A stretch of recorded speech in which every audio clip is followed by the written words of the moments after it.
This is Conspirinormal. Welcome to Conspirinormal, everybody. It's your host, Adam. Sergio. Hello. He's busy writing things down. But we're really happy because we're going to do like a really cool, interesting interview with Erica Lukes tonight. And to kind of introduce Erica is the host of a show called UFO Unclassified. And she is also the former state director of the Utah MUFON. Former, we might talk about that while you're the former director too. But we're going to primarily talk about Skinwalker Ranch. But Erica, welcome to Conspirinormal. It's been a long time coming. I know. I'm excited to be here. This is finally like this. The seas have parted, and it's the seventh sign of the apocalypse. We're good to go.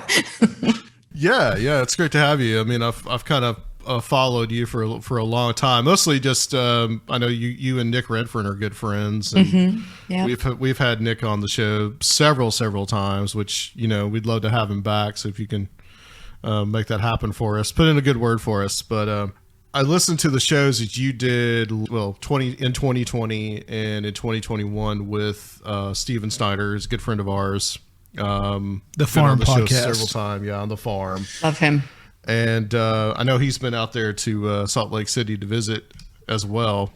But you did a couple of really revealing interviews that kind of go around the Skinwalker Ranch subject, and that's primarily what we're going to talk about. But I really want to get your background and how you really got into the study of UFOs and I guess strange phenomenon and all that, and what brought you to it. I ask myself that question every day. Same here. Why? I go in and look at all my books and think, why, God, did you do this to me? No, I'm kidding. I am, ever since I was a little kid, I mean, I remember being like, in second, third grade, and I was in my high school, dear Lord. I was obviously very advanced for a second grader. But I was, in the school library, and I picked up a book, and it was Dale White Is Something Up There. And it had one of the UFO pictures on the cover, and I was just hooked. Like, what is this? This is really strange. And so I went and picked up all these books on Sasquatch and all these things, which I find now, I'm sure if you went into an elementary school, you might not be able to find those. That was kind of an interesting choice. But, I just fell in love with the topic of ghosts, of UFOs, of all of the unexplainable things in life. And as a small child, I had experiences that I thought were, interesting. And then in high school, I was reading everything I could on the subject again. And then I lived in what I would call, and many other people that have been to this place, a haunted house. There were some very strange things taking place there for a long time. And so and then in 2013, I believe, I had a sighting that to me at the time was unexplained. And that got me going. I was with another person, and I wanted to know what this was, whether it was mundane, whether it was something paranormal. And so I began doing research on all of because I was looking at the Salt Lake Valley, and you've got the flight corridor for the international airport. And so I started studying, the flight patterns. I started learning about restricted airspace in Utah, and we have quite a bit of that with Dugway Proving Ground and the NSA and Hill Air Force Base and things. And so I started studying that. I became the state director for Utah MUFON. And then I began just coming out, in public, really full force. It's been an interesting opportunity. I resigned from MUFON a few years ago, along with my assistant state director, and I haven't looked back, even though I met a lot of wonderful people, but I'm really glad I can do my own research. And now I am an historian, and I have one of the best archives in the country. So it's been a trip. And then there's the Skinwalker stuff you throw in there. Yeah. Which somebody clearly needs to pay for my therapy over that one. But yeah, we'll get to that. I want to ask you though too about just like what was your relationship with MUFON? I mean, what happened that made you kind of want to leave? I was one of the few women in MUFON, and a lot of older white men. I mean, great, that's awesome. I think that's 99.9% of the field of ufology, and I started, I wanted to make a difference, and I felt that I could help with the communications department get rid of that stuffy old man image, which is nothing. Some of my best friends are old white men, but Right. it's, I thought that we could engage a younger audience. And so I worked under Jan Harzan, doing the newsletters and different things for MUFON headquarters. And I began to meet some resistance from people that were in the organization for a long time and were, I think, jealous and petty and sexist and capable of doing some pretty nasty things.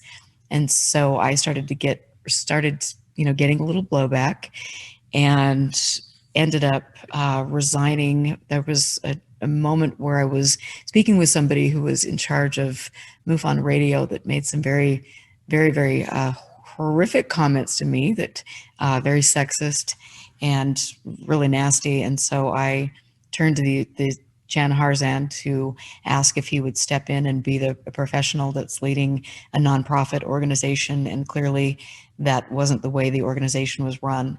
So I decided to resign. And I also had questions about the transparency of the organization.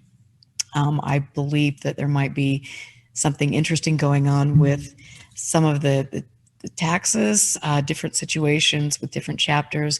And I also had concerns, as did the woman that was head of Utah MUFON before me, Elaine Douglas, about where data was going.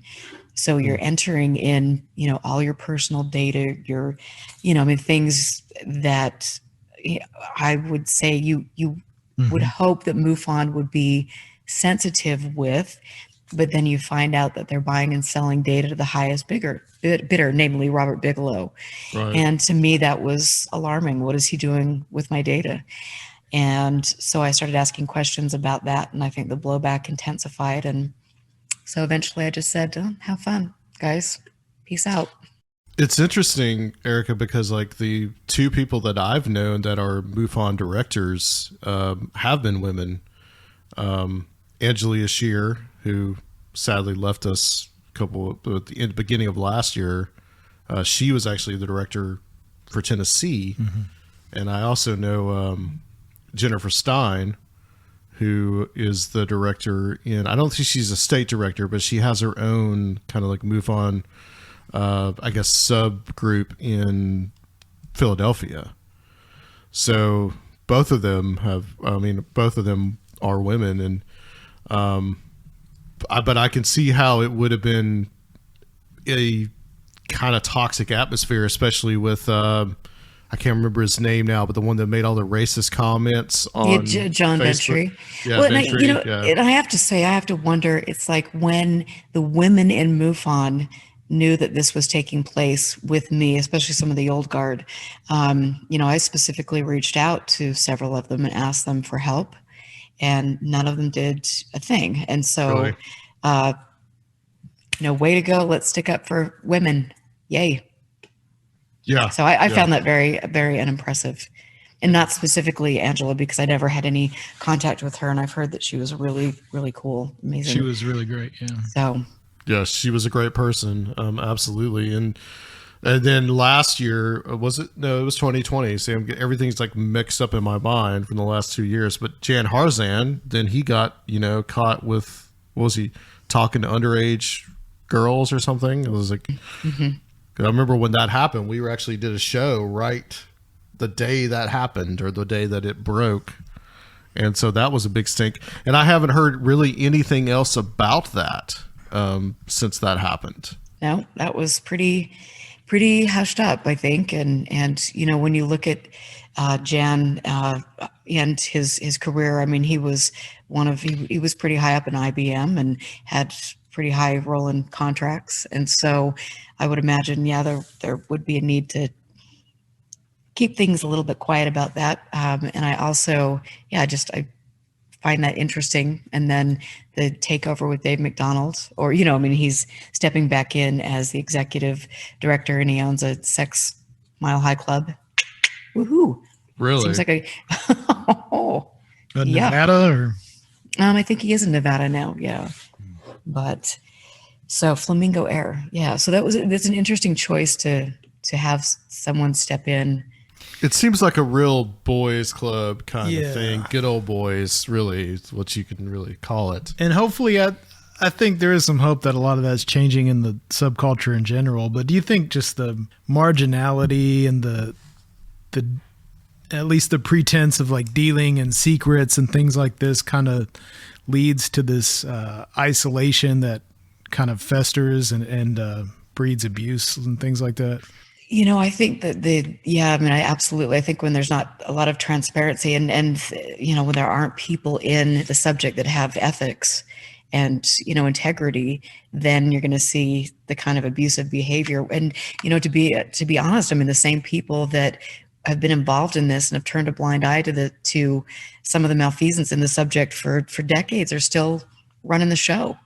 So in my opinion, nothing's changing. I mean, we can have a fresh new face, Colonel Sanders and company, that's out there promoting stuff and, go Patriots. Yeah, baby, and all that stuff. And it's like, okay, nothing's changing. It's sad. I want things to change. And I see some really neat women coming into the subject, and I see them getting tangled up with the same people that I've had experiences with. And I think I'll be here for support when they finally figure out things are rotten in Denmark, and that's all I can do. I mean, things have their place in history, but do you think MUFON has really just kind of outlived its usefulness? You know what? I think that it will always be like a fun thing for certain people, a way for some chapters to make money. I think it'll be a way for them to collect data. I don't know if that's going anywhere. And I just want to say that I have, I'm friends with somebody on the board of directors who's been on my show. And there are people that I do really, really like in the organization. I wonder, it's interesting, but I think that MUFON at the end of the day, has outgrown its potential. I think now with social media and so many different, Facebook groups and Twitter, things that are going up, it's like people aren't reporting to places like MUFON any longer. They're, putting their things on Facebook, which at the end of the day, that could be worse than putting it in the MUFON database. So, yeah. And the thing about MUFON is that from what I've just my kind of cursory, just like experience with it, I've gone to a couple of meetings, and it's like, it seems like a very loose group. So like the person that, heads each state or each section or whatever can kind of decide what they want to do. And that's kind of how I felt like Angelia and Jennifer did theirs, but the problem I think with MUFON is that it became like the only game in town. Especially we talked with Jack Brewer at the end of last year about NICAP and all that. I mean, there was NICAP and there was another one and there was MUFON, and then the other two just went away, and MUFON just became the only one that kind of just held all the cards for a good long time. Right. Yeah. And I mean, it's like I said, I've got friends. In fact, I spoke for Minnesota MUFON a few months ago. And I love them. There's some really neat people in that chapter, and I think it is it's a great way to meet like-minded people. But with that said, there are chapters that have state directors and leadership that are promoting ideas that are very questionable, in my opinion. I mean, you've got a lot of this kind of, we're throwing religion into the mix. We're throwing white supremacy into the mix. We're throwing all of these ideas that at the end of the day really is not helping with the scientific study of the phenomenon. And I think if you're going to go, kind of under that's your slogan, for the benefit of mankind, maybe they should think about changing that to humankind. I'm just saying. But it's like, you just, it's you, and this is a science-based organization. Yeah, there might be some issues with that. Well, like an individual group is probably fine, but like on a national level, their leadership just sucks. And the big thing became in like 2017, and I remember this like really well, was when they embraced like Corey Good and Jay-Z Knight And I mean, I can remember being in Roswell. I was in Roswell in 2017, and we were all sitting around. It was like Peter Robbins was talking to this guy, and he was like a director of some MUFON group. And he actually was so discouraged after he talked about MUFON that he threw his ring or whatever, or his membership card, into the trash, like literally in the restaurant. Dramatic moment. Done with you.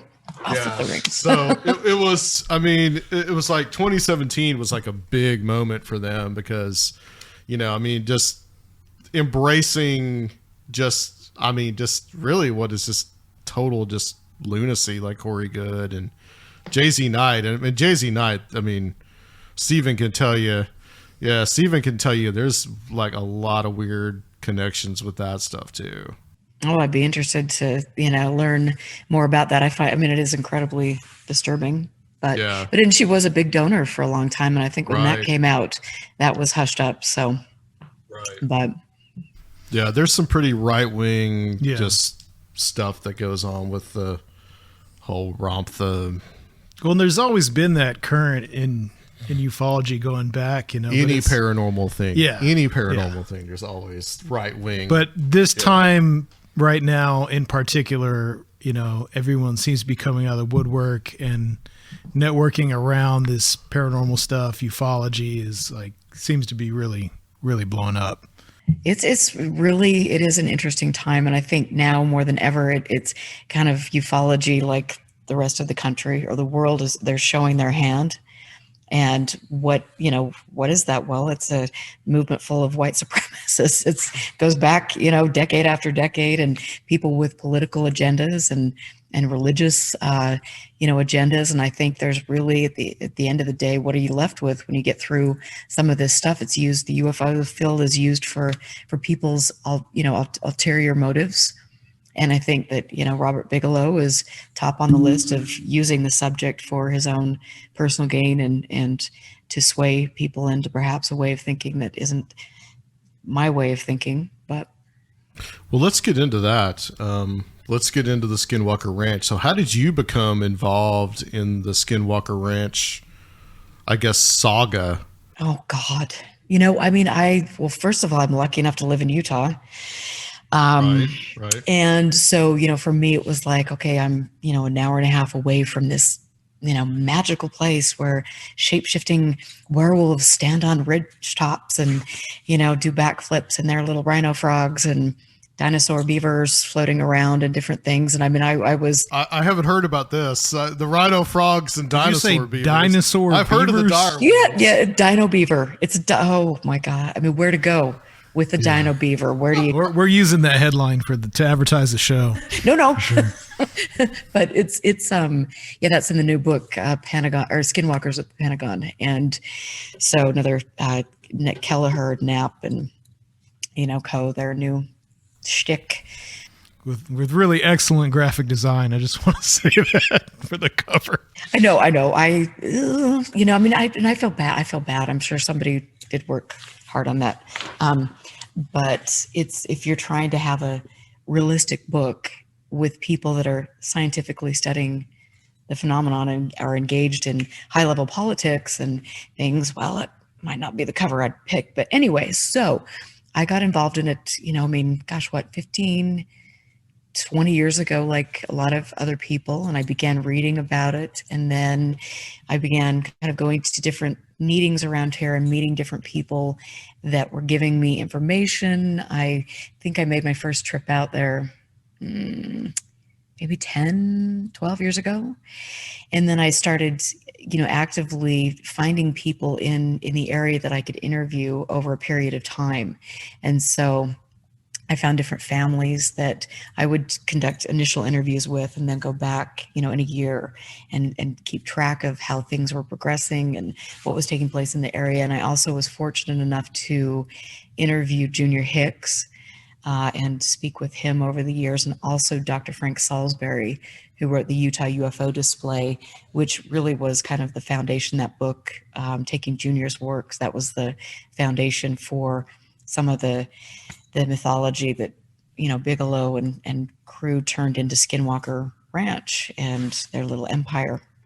And so that was interesting. Dr. Frank Salisbury was a professor here, and he was very highly regarded.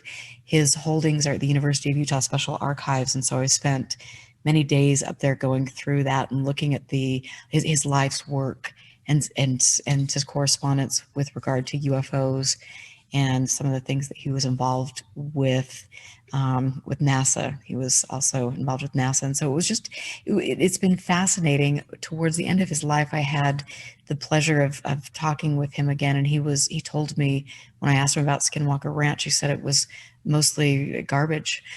And that a lot of things have been taken and used and they weren't factual. It wasn't factual. And I think to him, being a scientist, that was not in, he didn't have a lot of regard for that.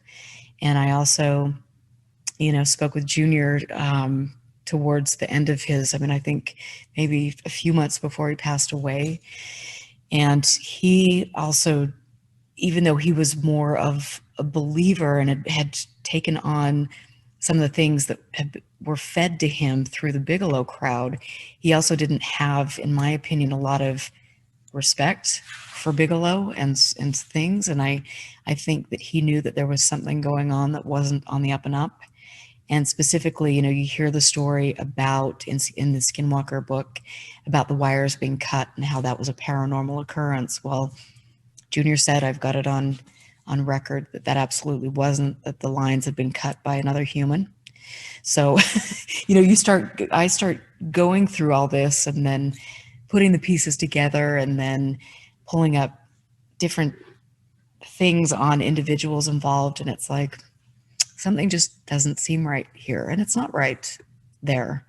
And so I think it's used as entertainment. It's used to drive tourism to the area now, as we've seen with funding that has been allocated to construct new recreation centers and places where they can hold UFO conferences and things. And so they are putting money back into the economy in the area, and people involved in the new Skinwalker Ranch are involved with economic development for the governor of Utah. So makes sense. Can we talk a little bit about the history of the Skinwalker Ranch and like how it's changed hands and Robert Bigelow's influence and what was going on there? Yeah, so the Garth Myers was the last owner to own that and have charge of the property before the Shermans bought it and had that and then signed an NDA. I had heard the rumor was, and there are several different rumors, that they were maybe upside down on the loan for the property, and then Bigelow came in and offered them a deal and made them sign NDAs. And so you have then Linda Moulton Howe and crew stepping in to create a narrative, potentially, and maybe the Shermans did actually, I'm sure that they felt that they'd experienced things, but how much was that manipulated at the end of the day, and for what gain for this handful of people, Linda Moulton Howe, Kelleher, all of these people to make money. What were the real estate interests? What was going on in the community? I would love to figure out what Bigelow did in the community. I had heard Junior told me that he was on the board for Zion's Bank in the area, and I need to confirm that, which is interesting. So you've got a lot of other business dealings going on above Skinwalker Ranch, and so that was very interesting, over the years, I think. But interestingly enough, there's been a lot of statements made by the new ownership of the ranch and some low-hanging fruit about the Myers family, saying that because the Myers have gone on record, Garth specifically saying that there was absolutely no paranormal goings-ons at the ranch. Mm-hmm. And so people are now accusing a dead man of lying, which I think is a pretty low blow. I actually, interestingly enough, Garth Myers was my bishop, and I will say he was one of the most honest, kind, highly regarded people in our community. He was a great person in my adolescence. I really had and have a lot of respect for their family. And so for me to see another businessman in Utah saying these awful things about somebody who's passed away Garth Myers was he was a bishop. He was a proud member of the Mormon community. I think it's, I don't think that's very respectful. So that's my spiel. At what point did the name Skinwalker Ranch get coined, and do you know by whom? I'm sure it was Knapp and Kelleher, who had the big breakout book and things. I know that Zach Van Eck for the Deseret News wrote the initial couple articles highlighting the strange paranormal activity at Skinwalker Ranch, and that put the Shermans in the news, and it put the ranch on the news. And then from there, Bigelow came in and bought the property, and then the Skinwalker myth was born. And I have to say, this is Ute land, and it's not Navajo. Yeah, exactly. So there. I think a lot of people in that area are just like, what? Where did that come about? And how did that even happen? And you've got Skinwalker Ridge, and okay. So I think there are a lot of holes in the story when you start looking at it. And just I don't know how much pull it could have without that. I think the name is just enigmatic, and the name does more than anything. I think, people hear that, they're so fascinated by these, a real loose understanding that they usually have of actual Skinwalker legends from the Dene people. And they just struck gold with the name. I feel like without that name, I don't know how, it's like, it's excellent branding. That's all I can say. It is. And it's like, to me, it's like the more I had several meetings with a fellow who was one of the country's world's foremost historians of the Native American, culture. And it was just like the Skinwalker thing. First of all, the Navajo, you don't talk about skinwalkers. They don't like to talk about it. Yeah, they feel it brings. Yeah, and so here we are, disrespectfully naming a ranch after something that's a taboo subject. How many ways can we disrespect people? The wrong tribe, and then something that's like pretty taboo on top of that, and right. So interesting stuff, but nobody asked these questions. Well, you touched on you have background in the LDS church. Mm-hmm. What role does the LDS play in all this? I have some family background in it.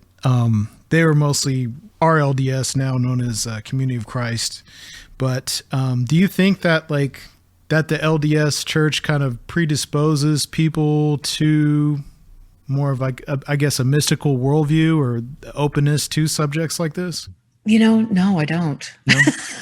Which is interesting because I went to church up until a point, and then for me, it just wasn't the right fit for my beliefs and thoughts on the world. But I don't think it was necessarily a mystical thing. I don't think they talked about the paranormal and things. Other than Joseph Smith, and his scrying stone.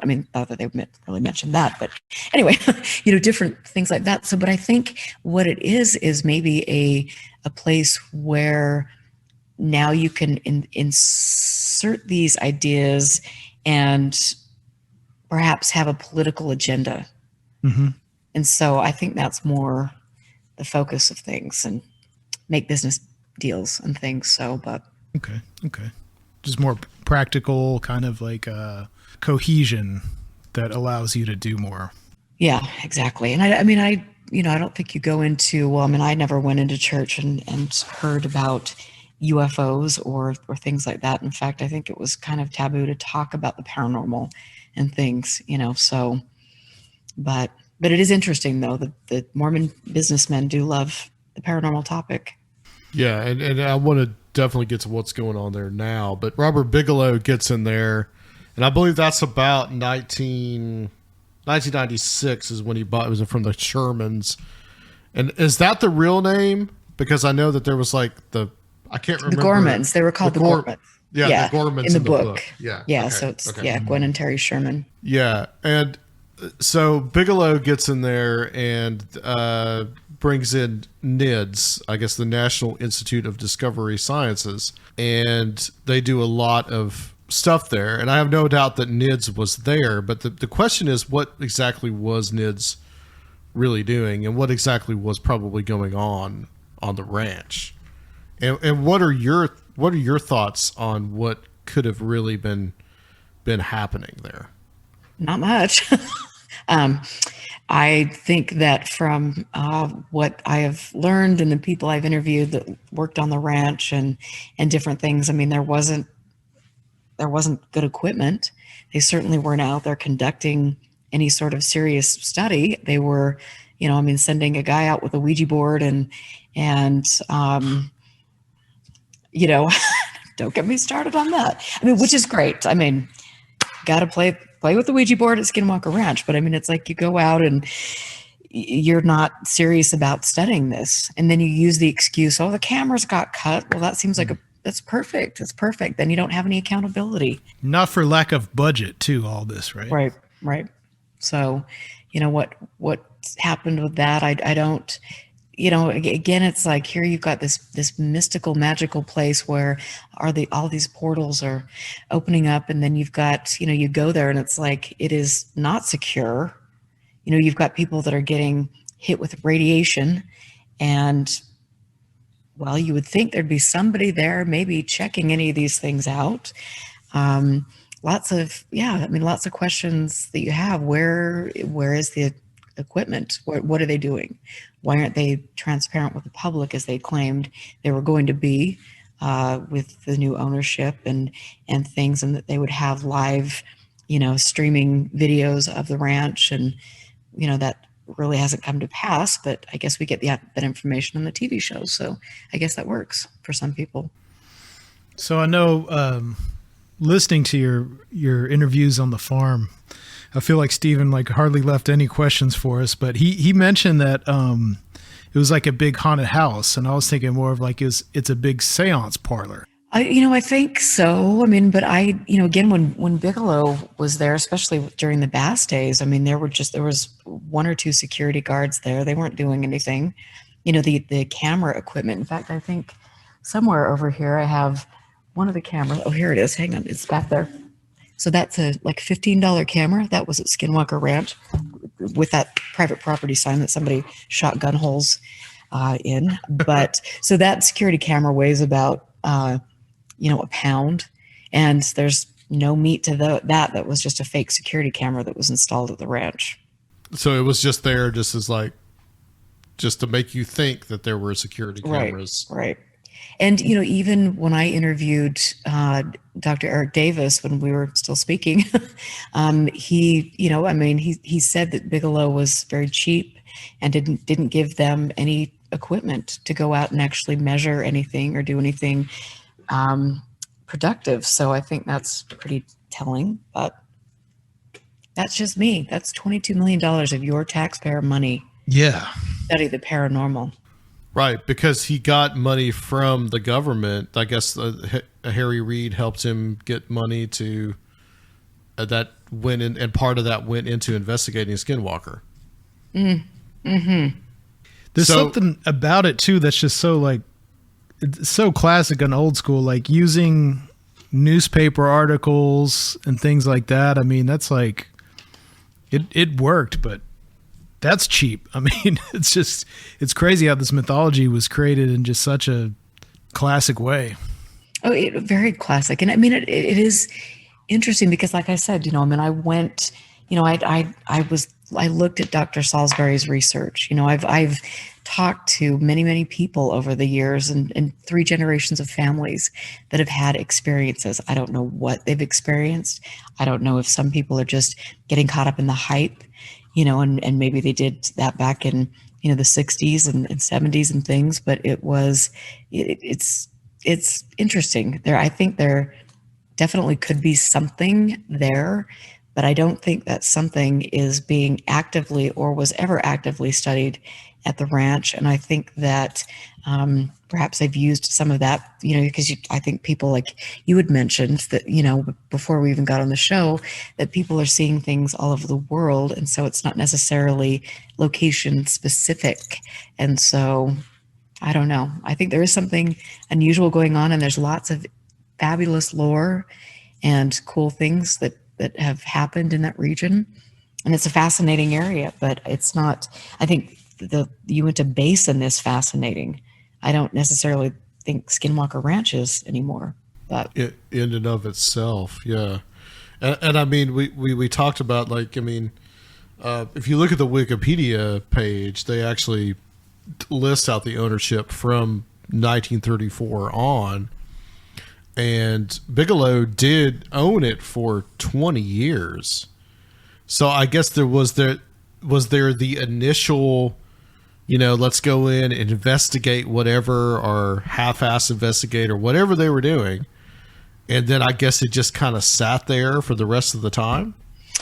I mean, it did, but then you have, the Bass days with the money that was allocated, the 22 million, 2010, well, gosh, I'm trying to remember when that contract started, because I'm a little brain dead this evening, but, you have that kind of period. But I think that, he always had people there, caretakers of the ranch, and a security guard or two hiding in the bushes in their ghillie suits, putting makeup on and popping out at people and thinking they were Rambo.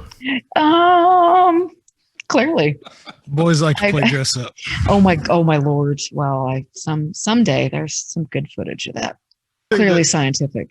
Well, this is the thing that we've been talking amongst ourselves, is that we've been wondering whether or not they were testing things out there, maybe like weapons testing. Because I know Bigelow is. I really think that Bigelow, I think his big thing is he is one of these guys like Elon Musk, right? He's like Elon Musk before Elon Musk. In his mind. In his mind, yeah. But, he is kind of part of the military-industrial complex. And I really think a lot of this push for UFOs, the UAP, and all this stuff that's going on right now, I've really felt that like it's a way to kind of just justify weaponization of space. And I think Bigelow, he's a part of that. And do you think could they have been testing things out there? Was there like I don't know, almost like a mind control kind of thing going on out there, or like was anything some sort of something going on? My God, certainly scrambled one brain I know of, but I think and we're going to talk about that for sure. But I definitely think, because you look at Utah and you look at the fact that we have, one of the largest concentrations of aerospace and defense contractors in the country. Yeah. And that is growing exponentially thanks to, the new steward of the ranch, Brendan Fugel, who's a mogul in the real estate industry. He's done a lot for the economic development of Utah, and there's no doubt about that. And so you have people that could potentially be testing things in that area for sure. I absolutely think that would be a possibility. What a perfect testing ground. And that's what the allocation for that money to Bigelow Aerospace was, right? To study the effects of UAP. Isn't that it? Well, I don't think there was, that's what they say, UAP, give me a break. But they did, one of the things that they were testing was RF-induced weapons. That was in the solicitation sheet, and effects on human tissue and things. So I don't know. They can dress it up however they want, but they certainly. So it seems like a good blanket for weapons testing, because you can use the paranormal effects and things like that as cover for things you're actually like doing to people with devices. Possibly. Absolutely. And I think that, we've seen with the Havana syndrome and different things that have been leaked out, that some of the weapons that we have and have had in our arsenal for a long time, they're producing the same effects that you would get, or you would think you would get, if you were going into a haunted house or having a UFO experience where you get, the tingling and you're disoriented and you get nauseous and things like that, or perhaps it could induce feelings of euphoria. I think that, it is interesting. And I think that we know so little about what we have available in our arsenal, which I guess that's important to keep up with the other countries and things, but how deep did it go when they were using UFOs or parapsychology as a cover? Right. And that's what we kind of wonder, because like infrasound in and of itself will make you feel weird. Right.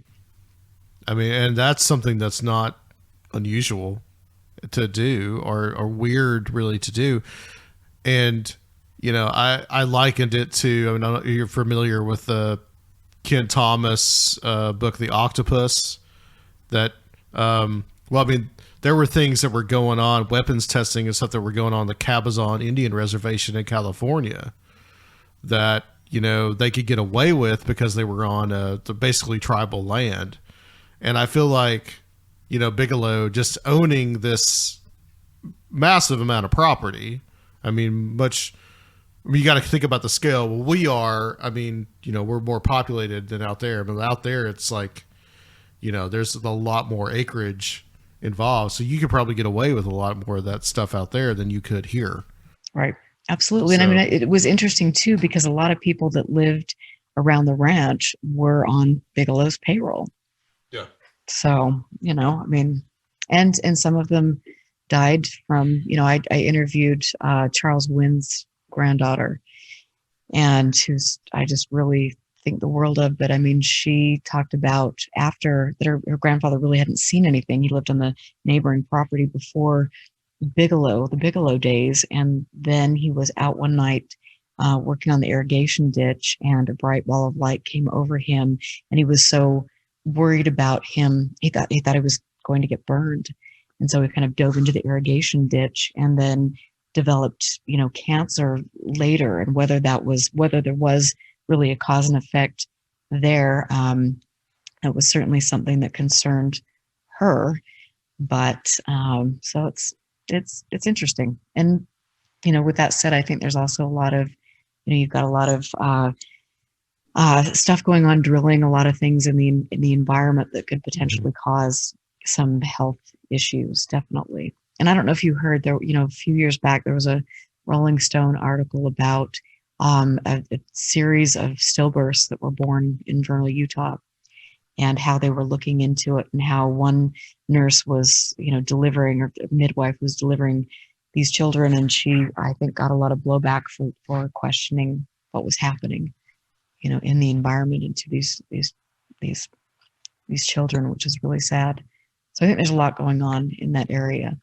But I'm curious though too about like the purpose of the propagation of the myth that has become Skinwalker Ranch.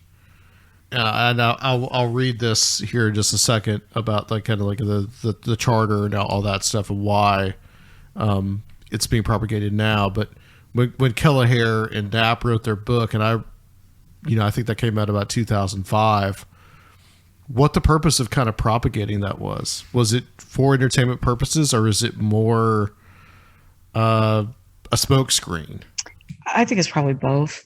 It is really funny that this was supposed to be a top secret place. Nobody was supposed to know about it, and yet here we are writing a book about it. Come on. It's like there's so many questions when you step back and put your big girl pants on and look at things rationally. It's like, okay, I cannot believe, like I step back and I'm like, oh my gosh, I can't believe I actually fell for this. It was a fun thing, and I wish that I still believed in it, because it would be a lot easier road than I've traveled on. These are pretty serious people, and I definitely think, there's probably been some blowback from me talking out about it, but I think it's made money in the entertainment. It's helped also, with Bigelow buying the MUFON database. How do you, was there a potential that he's taking somebody's psychological profile and figuring out weaknesses or places to perhaps manipulate people. And could that be potentially something that would be used with a Cambridge Analytica type of thing that could eventually turn into something like the QAnon cult? I think that's, we know that mining data can be used to do a lot of things. And so could that have been something that you could use and manipulate people? I think there are a lot of big implications. I know it's not the MUFON methods, but was there information in that from hypnotic inductions and regressions? You know what? He did initially by John Carpenter, who was an abduction researcher and did all sorts of things in that vein and things. And so he bought Carpenter's work, and then he ended up buying the database and things. So we talk about, like you're saying, it's like psychologically compromising stuff, like right. And then you could do religious studies. I know that there was a religious study done. I have that in my archive by John Alexander's wife to poll people to see what if there was a UFO or an alien encounter, how would people in religious positions, how would they deal with that?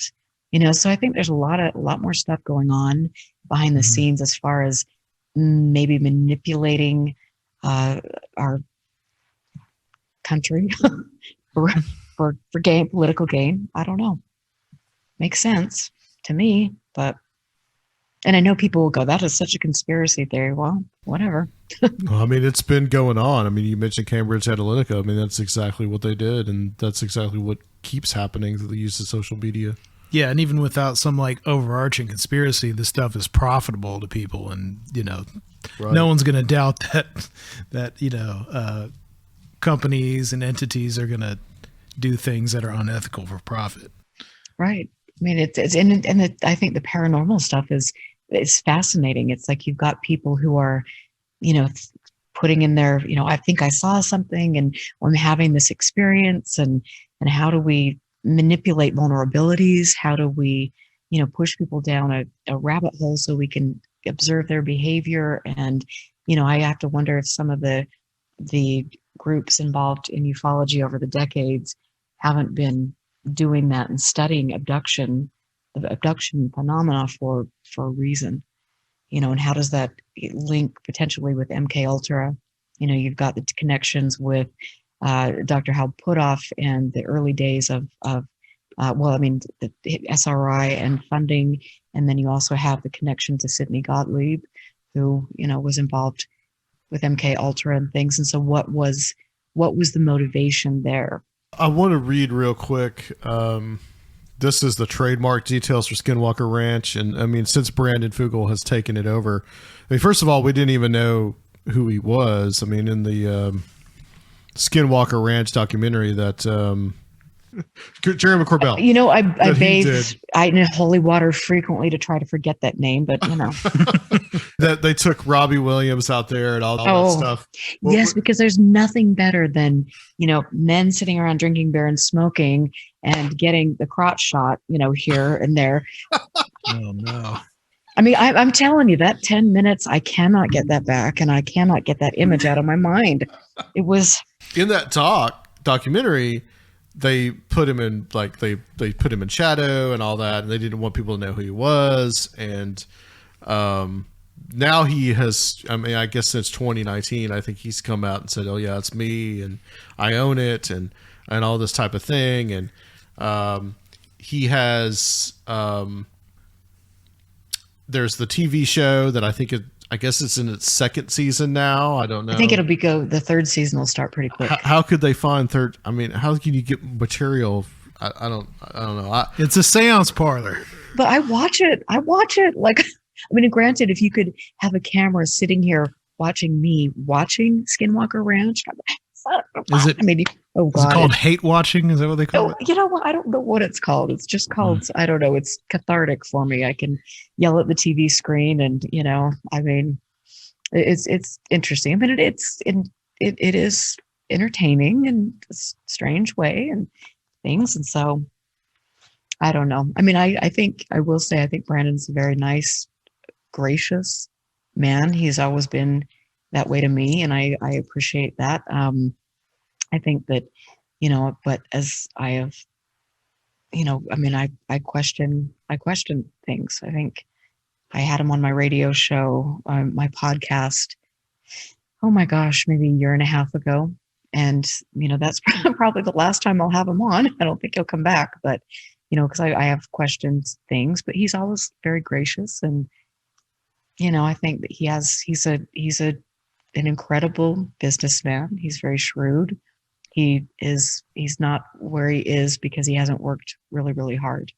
And he does have a reputation in the community for being, a very hard worker and doing some great business deals to stimulate economic growth in Utah. So, and I think that's part of what he's doing with this, because when you read this is the trademark details, and just to kind of go over this briefly, I think it's interesting that the attorney who I guess filed this is named Brick Power. I don't. That just does not seem like a real name to me, but goods and services, providing recreation facilities, entertainment services, namely creation, development, production, and distribution of multimedia content, internet content, motion pictures, and television shows, classification information, international class, education, providing of training, entertainment, sporting and cultural activities, education, providing of training, entertainment, sporting and cultural activities.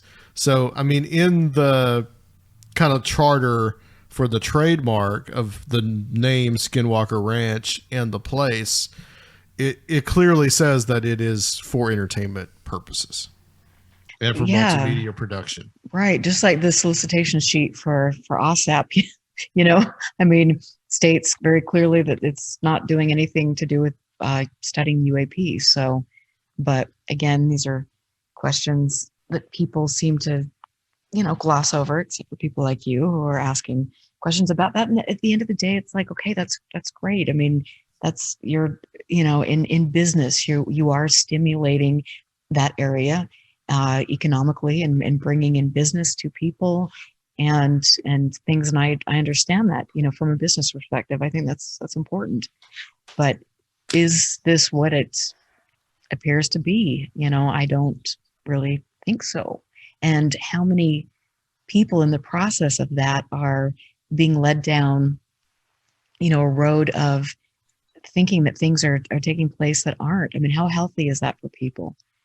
Sometimes I get on some of these Facebook pages and I see people just, oh, I'm looking at this chemtrail and oh my gosh, it's over the ranch and it's, there's something magical. And it's just, they think, oh Lord, we need to step back here a little bit and be rational about some of these things. I know it's exciting, and you get that thought in your mind that something's going to happen and you can perhaps make things happen because you believe so much. The power of belief is an amazing thing.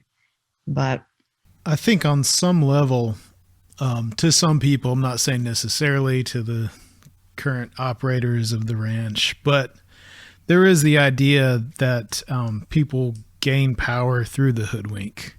Maybe that's just what's going on, because really, if he's already this real estate mogul or anyone else involved, I mean, is this really that profitable compared to other stuff they're involved with?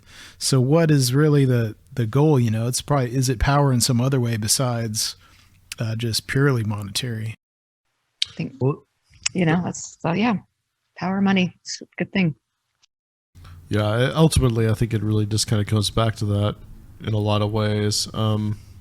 I think that Brandon Fugel, for whatever other good intentions he may have, I think he does see this as a monetary venture. He would have to. He's a businessman. He's very adept.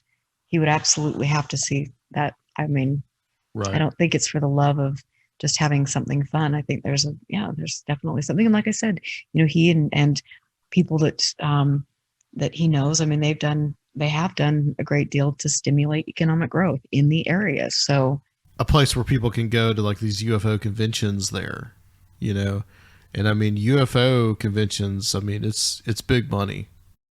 Well, it could be. I'm not sure. It's mean, it definitely, I think it was interesting. They had just built a really beautiful recreation center up there with, new money that has come in to Utah and things. And so they did have the UFO conference there. So I'm sure. And then when I go out there every few months and things, and you do see new things popping up, new places where you can go buy, things and get, have a starseed read your future or different things. So I think there will be a little new age community popping up there pretty quick. And, honestly, it's if you ever get the chance to go there, it's definitely interesting.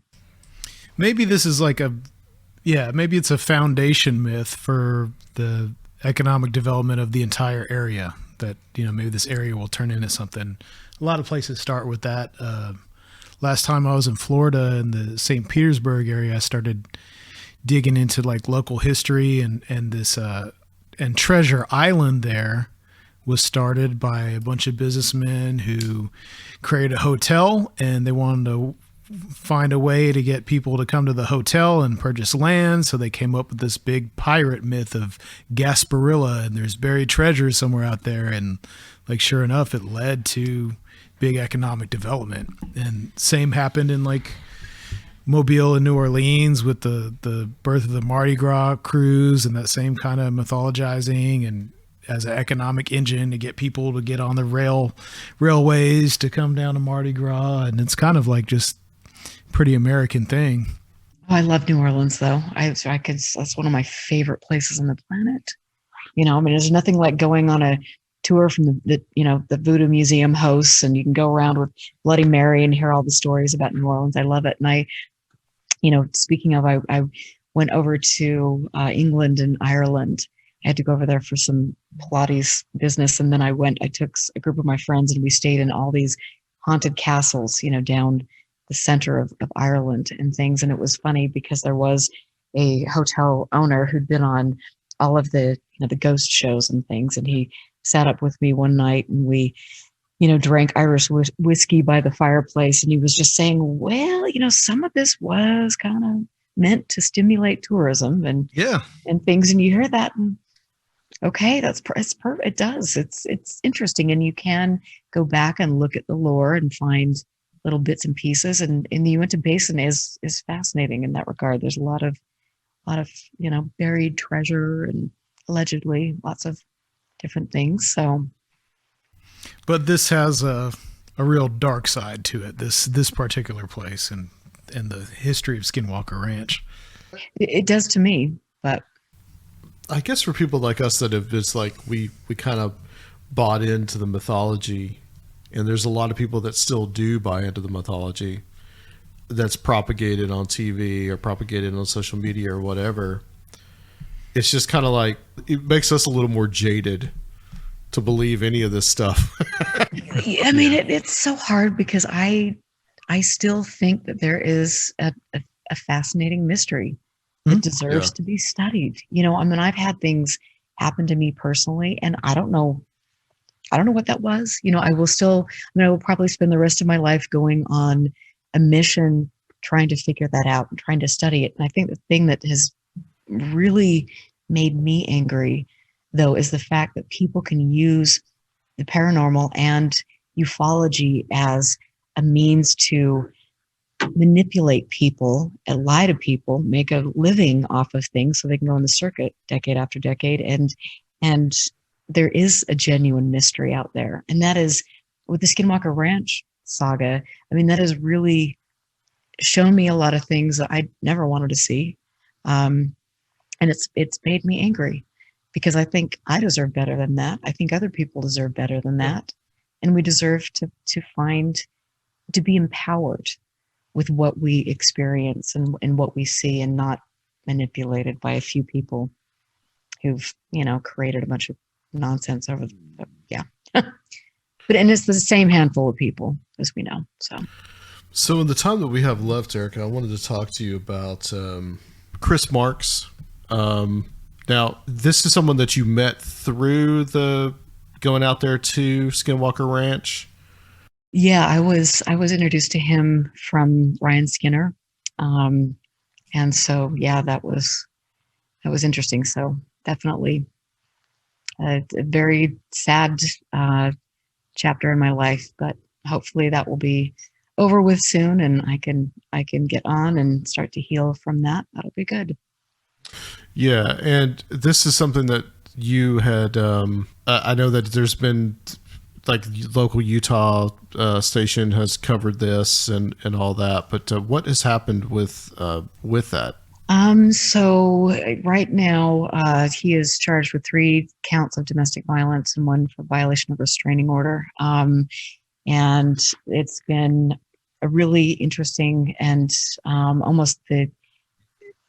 been a really hard, really horrific, the most difficult period of my life, because after I was victimized by being verbally and physically abused almost on a nightly basis, I,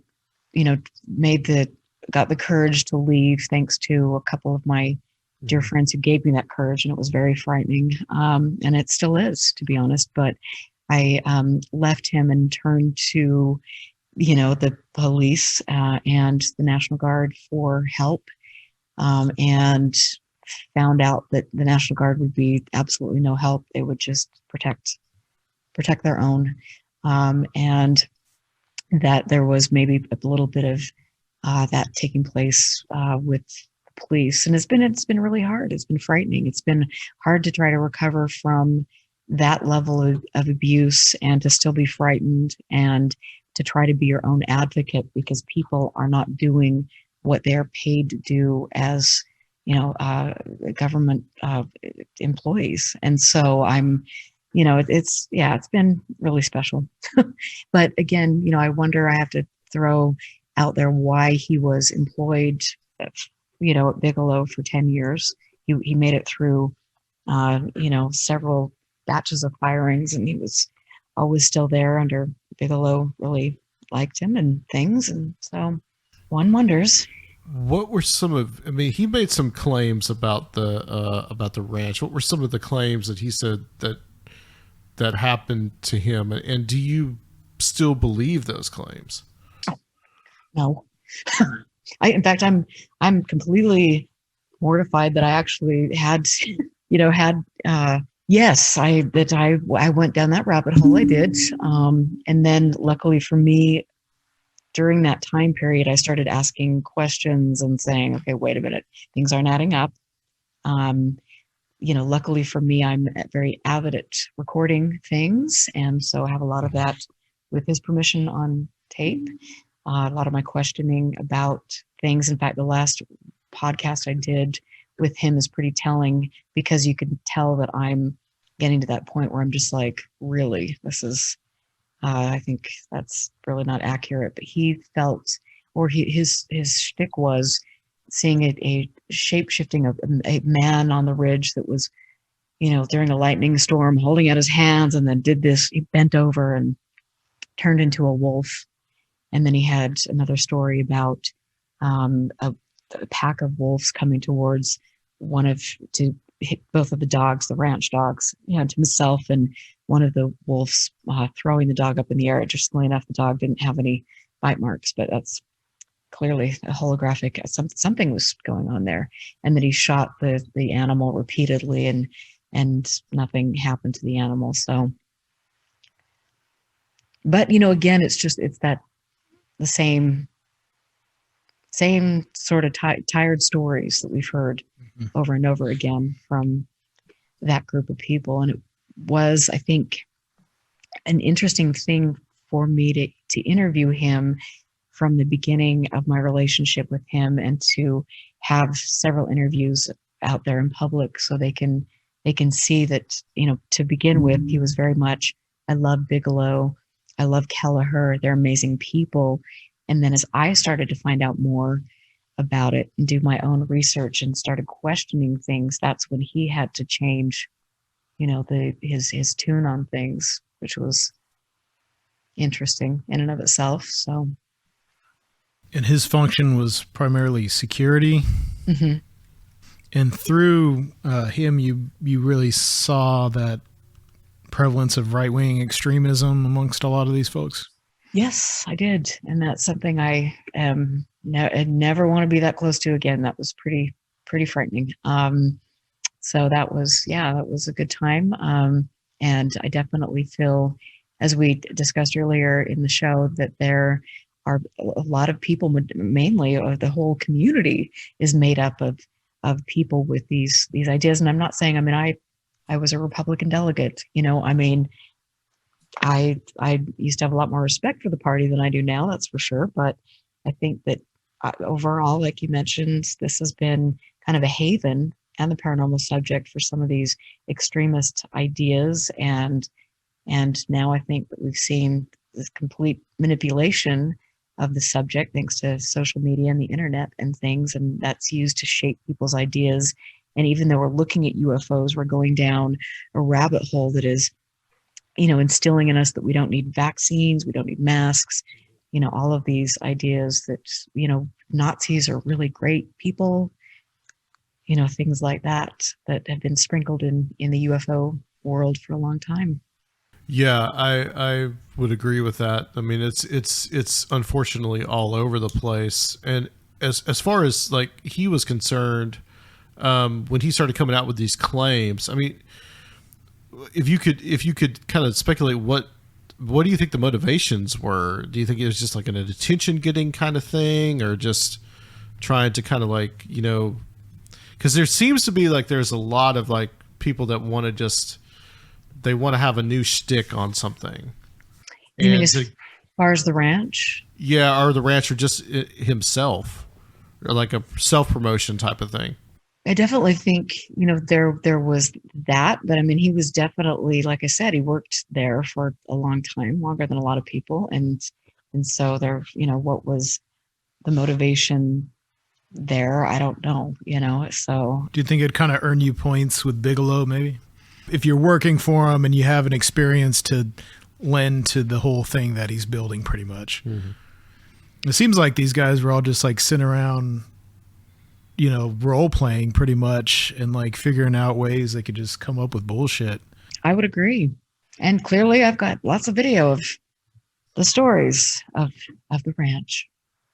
So it's been an interesting ride. And like I said, I wish that I could go back to that place where I was, this wide-eyed, like curious person, and wanted to, go out and have these grand adventures. I mean, I still do, just not anywhere near that area, the ranch, because I don't know what's going on at the end of the day. But like I said, the Uinta Basin's a fascinating place. I've loved going to Norway. I like going to different areas. I was in southern Arizona with Ted Rowe, the director of NARCAP, a few years ago at a very, allegedly, I feel kind of an active location for things. It was an ancient Native American site. I mean, it was just, so there's a lot of mystery, but there's a lot of corruption. And how do we weave our way through that and not become so bitter and jaded that you want to toss every UFO book into the trash? Yeah. Not that I would do that, because I love my library, but you do feel, some days you just feel like, oh, wow. And it's an interesting learning process. It's like I went into this so foolishly and learned a lot of lessons, and now I can start to get a little roadmap of people, motivations. Yeah, it's a window into all these different, sociology, history, all this stuff for you. Yeah, it's fascinating and disturbing and empowering, all in one. There is the phenomenon that I agree with you that has genuine mystery, but all these subjects seem to also be about a lot of other things. It is disillusioning, but on the other end of that is like a lot more questions. I think, for me right now, having had that up close and personal experience with, all of that, and having, some other experiences that had nothing to do with him in my life with regard to the ranch and other people, that's been pretty hardcore. I definitely am, it'll take me a while to get over all of that. But, and even, the experiences with MUFON. I mean, there's a lot of, this subject can be really hard on people. I think it can be really hard on women. I think it's, I mean, we need to step back and look at some of the larger issues if we truly want to make change. And we definitely need to question the agenda of To the Stars Academy and some of the people that are now emerging on the scene that are getting, their pretty pictures in GQ, little goatee and all that stuff. It's so cute. I wonder who you're talking about. Especially with the goatee. Well, I mean, we've got a couple people with some facial hair going on here. Let's be real. But, I mean, again, like I've said on my show many times, one of these days I will do a puppet show on ufology and life will be good. I can take all my, the Bigelow, Corbell puppet, just, it'll be fun.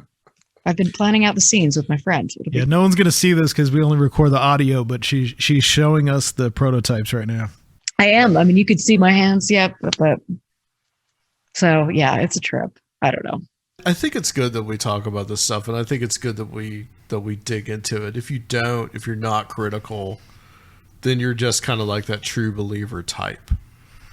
And it just doesn't, you see a lot of this on UFO Twitter, and we talked about a lot about this. I mean, I've talked to several people. I mean, Jack Brewer is one of them. It's just I like Jack a lot. Yeah, it just seems to be just the same thing again and again and again and again. And we go down this road so many times, and then you've got people that are, granted, they're new to it and they're hopeful, and they're just really, UFO Twitter is just really just hardcore about like, we're going to get some kind of answer. But from the government. We never seem to do that. And well, good luck. Yeah. I mean, that's great. That's a noble effort. Elaine Douglas did that 20 years ago. I mean, there's been with Operation Right to Know. I mean, they did it at NICAP. I mean, the common theme. Disclosure is coming. The government will hand us stuff, and not really. So, I mean, at the end of the day, it's like, just if you have a personal experience, hold on to that. Keep it to yourself. Maybe share it with a couple of your friends. Don't look to ufology to try to put it in a little box, because you're going to go down a rabbit hole that isn't in your mental best interest, and things. And I don't know. It's just find a close group of people you can talk to about stuff and enjoy it. Yeah. And then be smart enough to realize there's a lot bigger picture, like you mentioned. Right. Well, what is next for you, Erica? What do you talk about on your show, and how has that changed over the course of all this? God, it's so funny, and I've been doing the show for 7 or 8 years. Almost every Friday night. Yeah, it's been fun. I have definitely taken a couple weeks off this past little bit because I've needed to recuperate from some of the personal things I've gone through. But I am.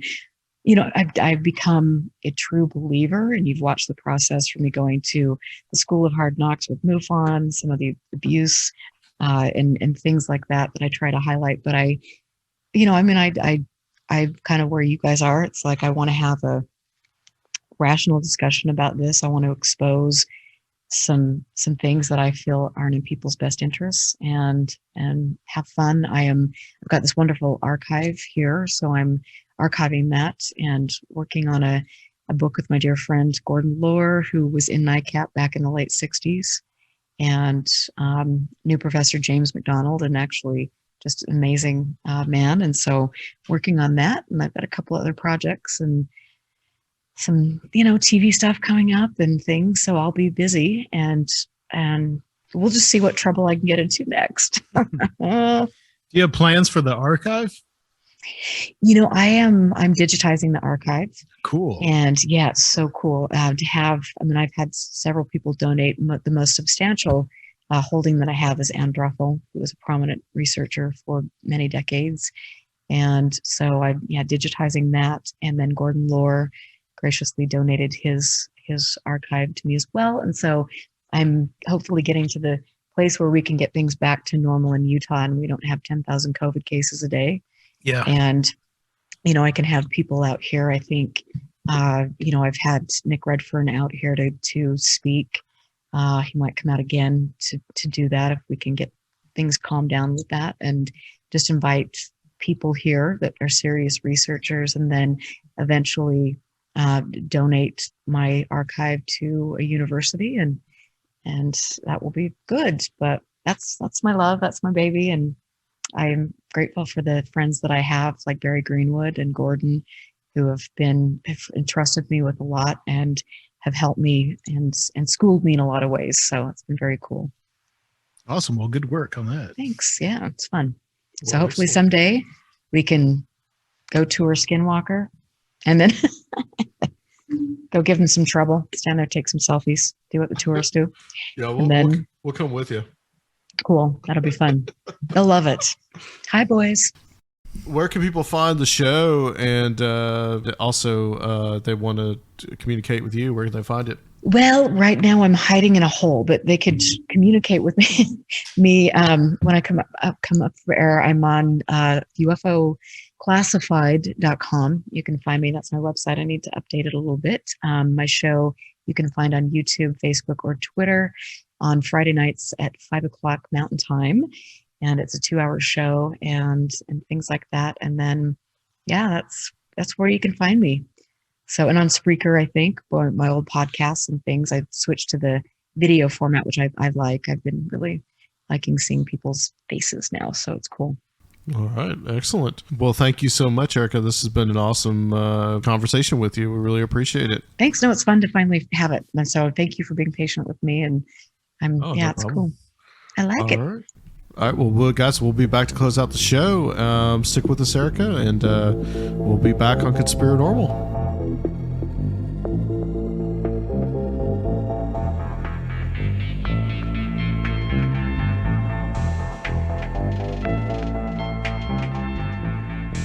Okay, everybody, welcome back.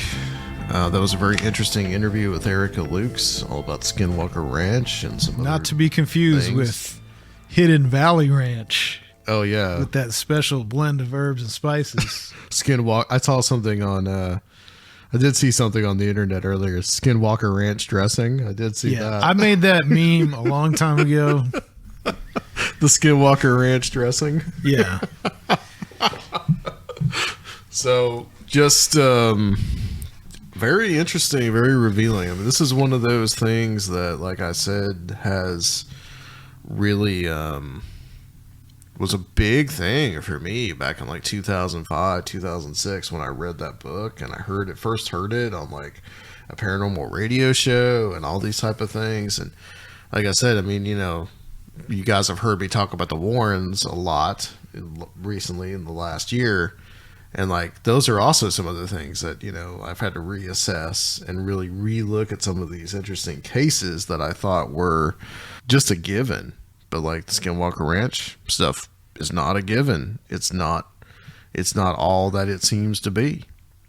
And I think that that's important if we're going to be discerning in the media that we look at, and especially with the paranormal stuff. There's always some kind of just like foolishness going on and ulterior motives and all the time. I mean, The like, power of self-generating narratives. and I mean, if that's not a conspiracy theory or a conspiracy in and of itself, I don't know what Yeah. is. Even though it's like on the surface, it's a negligible amount of Pentagon dollars, but it's an operation. It might be cover for something else. It might be paying some other bills. Who knows what the hell is going on? yeah. But Yeah, I think exactly. like she talked about with Recluse a lot. I think the weapons testing stuff really, there seems to be something to that, and this probably relates to things like cattle mutilation and other stuff. Yeah, I would say so too. And I mentioned the Cabazon Indian Reservation in there, and that's all part of the whole Danny Casolaro, the secret team, and all that. You can find that in Ken Thomas's book about that. But that's what they were doing. They were doing weapons testing out there in the Cabazon Indian Reservation because they could get away with it because it was considered tribal rural land.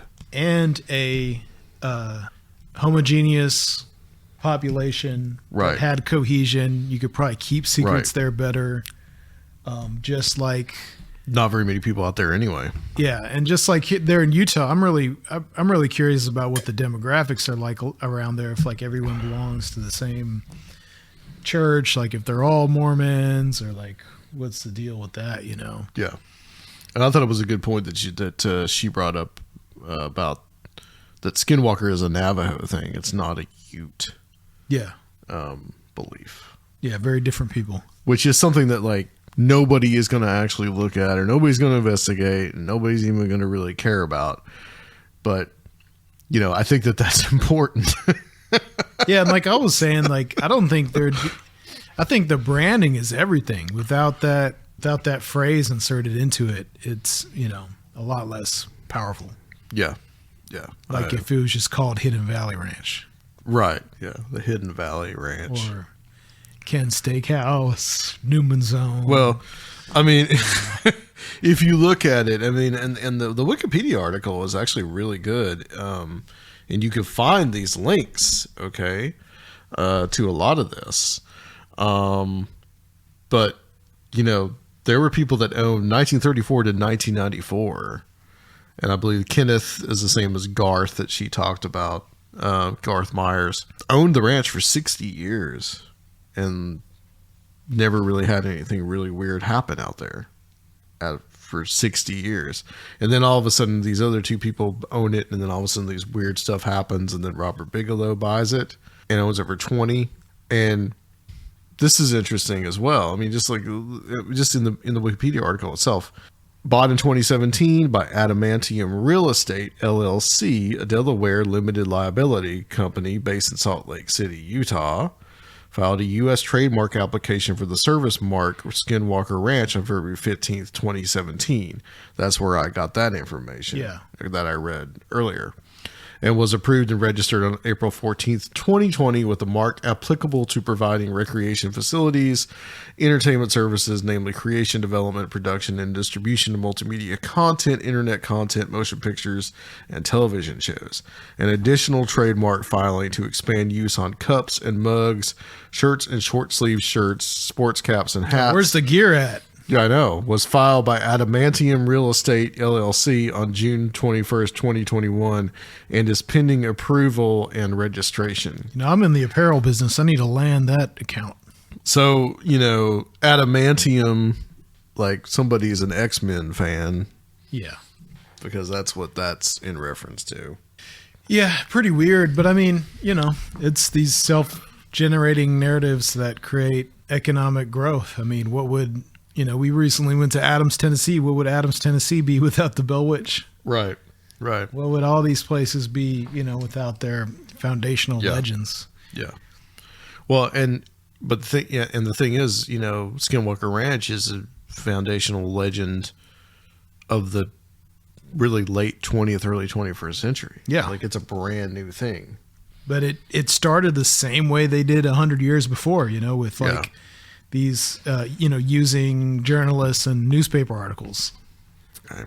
Yeah, that's a really good point. So, I guess the thing is just like I guess that's another sacred cow that is kind of ruined for people out there. But you know, sacred mutilated cow. Sacred mutilated cow. Yeah. So, all right, guys. Well, that's it for this episode. I want to thank everybody for coming on. Thank Erica Lukes as well. So.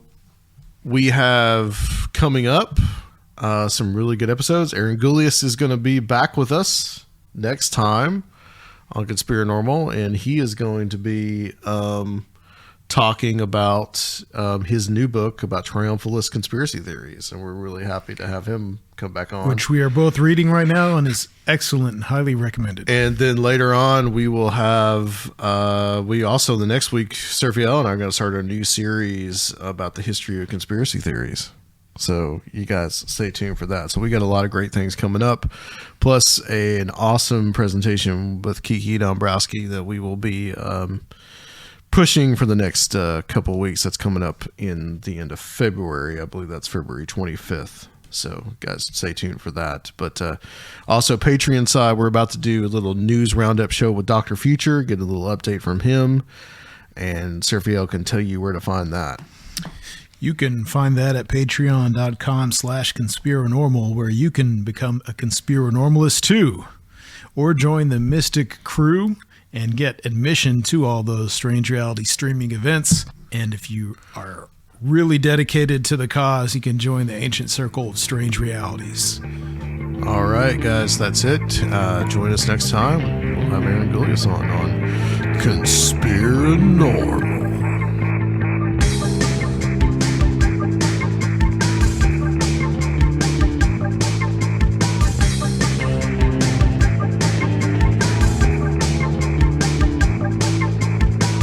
If you would like to help the show, please consider becoming a Patreon at www.patreon.com/conspiranormal or leave a one-time donation at conspiranormal.com.